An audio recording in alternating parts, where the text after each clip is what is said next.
Hello, dear learner. Welcome to today's lesson. Once again, it's good to see you as always. In our today's lesson, we'll continue with our discussion on the composition and appointment of board of directors. In our last lesson, we did introduce our discussion on the item composition and appointment of directors, where we looked at two things. That is, the skills mix and competencies of directors. That is the skills and competencies that directors need to possess for them to qualify for appointment as board directors. Again, we also looked at the various committees of the board, which included the nomination committee, the remuneration committee, the audit committee, the corporate governance committee, and social responsibility committee. We will continue with that discussion today, and in this lesson, which is our lesson number 7, we will look at 3 items. And these items include the first one, appointment,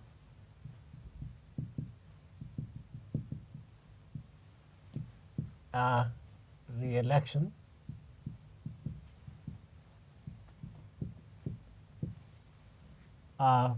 disqualification, or first is retirement,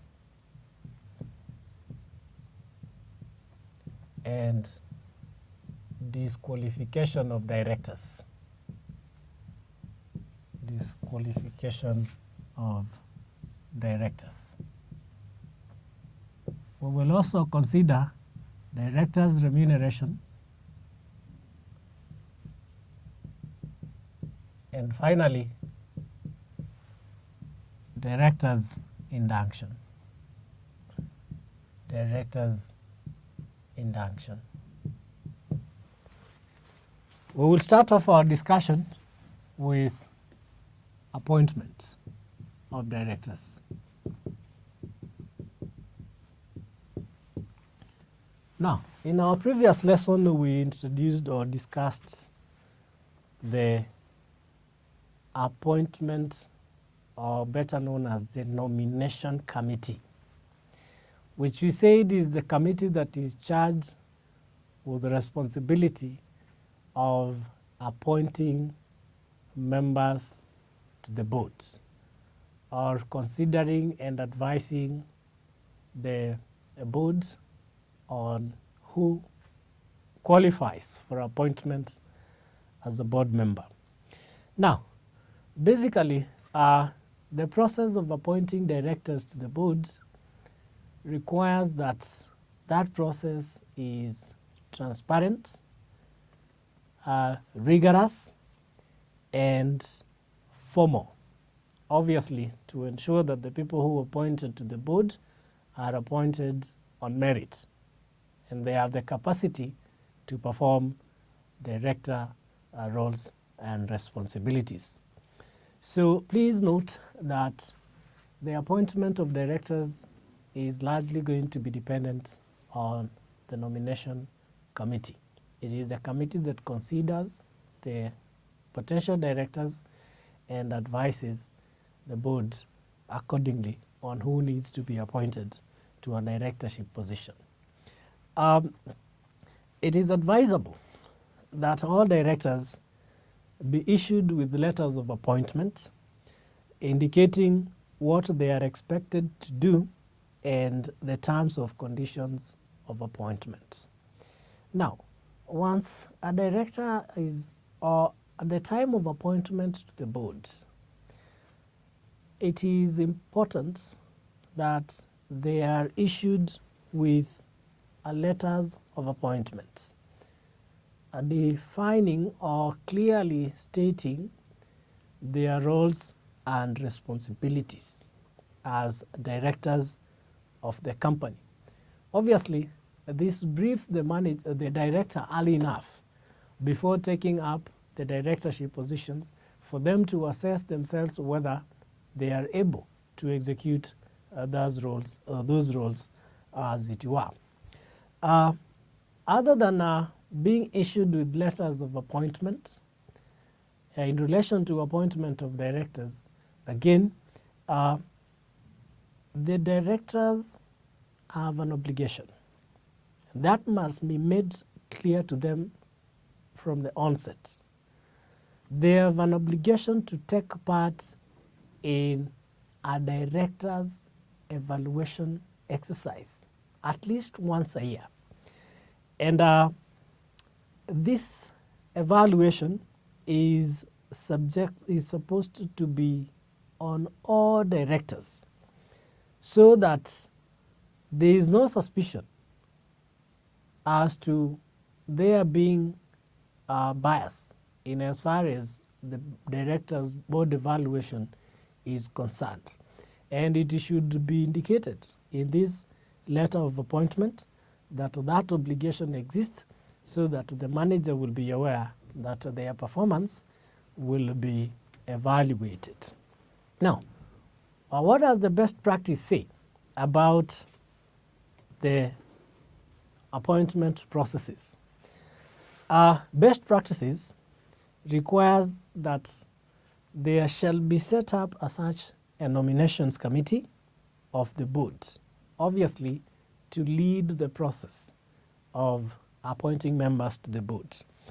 The best practices also say that the board of directors will formally review its composition and performance at least once every year to ensure that, one, the mix of membership is appropriate and compatible with the needs of the board and the company, and two, that every non-executive director commits adequate time to his responsibilities and contributes effectively.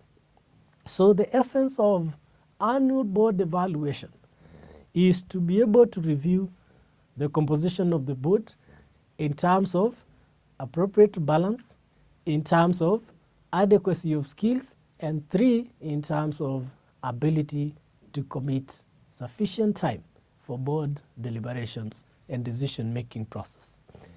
A third best practice in regards to the processes of appointment of directors is that based on the priority needs of the board and the company, the nomination committee will recommend to the board qualified, competent, and proper persons to be nominated for election to the board.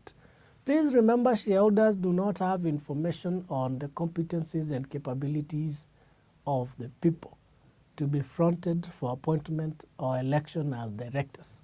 They rely on the advice of the board, which again is supposed to be briefed by the committee or the nomination committee. Another best practice is that all directors shall be required to submit themselves for re-election at regular intervals and at least once every 3 years. So after every 3 years, a board member should always present themselves for re-election. Again, another best practice is that service contracts of executive directors shall not exceed 3 years, but these are renewable with the approval of shareholders on the recommendations of the board. So basically, the service contract of a director should be capped at 3 years, which we're saying is renewable based on the board's recommendation, so that it can as well be extended beyond 3 years, subject to satisfactory performance, of course. If a manager or director doesn't perform to expectations, then chances are their contract or the service contract will not be renewed beyond the 3 years. Now, what is this service contract? A service contract is a legal document covering the matters of service or the terms and conditions of service of a director. It includes the notice or contract periods and that they should be set at 1 year or less. If longer or the notice is longer, or the contract period is longer, then the periods should be, the longer periods should be well explained. And again too, it also contains the key dates, duties, remuneration details, termination provisions, constraints, and other ordinary employment terms. So that service contract is going to be the brief to the director of, that is the terms and conditions of the service that they will be assuming.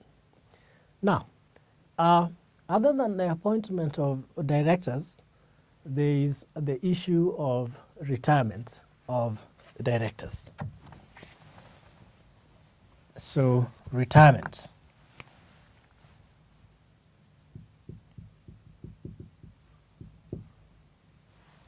Now, the mechanics or processes of retirement, disqualification and re-election are clearly outlined in the Companies Act. And under the Companies Act, directors are supposed to retire by rotation. Retirement by rotation. Now, the provisions in regard to this are that at the first AGM, all directors retire. At the first AGM, all directors retire.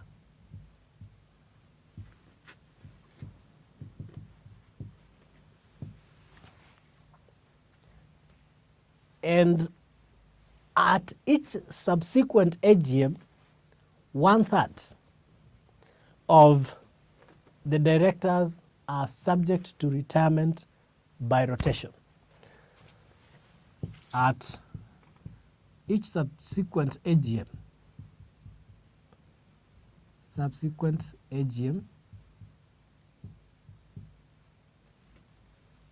at least 1/3,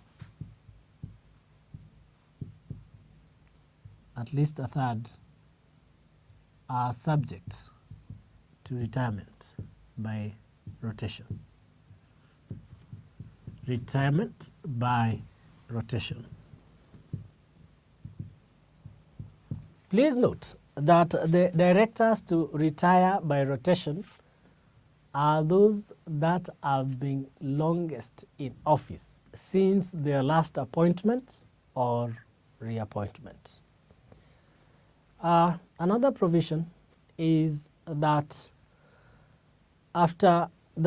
directors should be re-elected after every 3 years. So re-election of directors should be done after every 3 years. And that is the manner of appointment, not appointment, the process of retirement of directors of a company. Now, how can a director be removed? And what are the grounds of removal of a director once elected or appointed? So we will now discuss the removal of directors. Removal of directors. Removal of a director.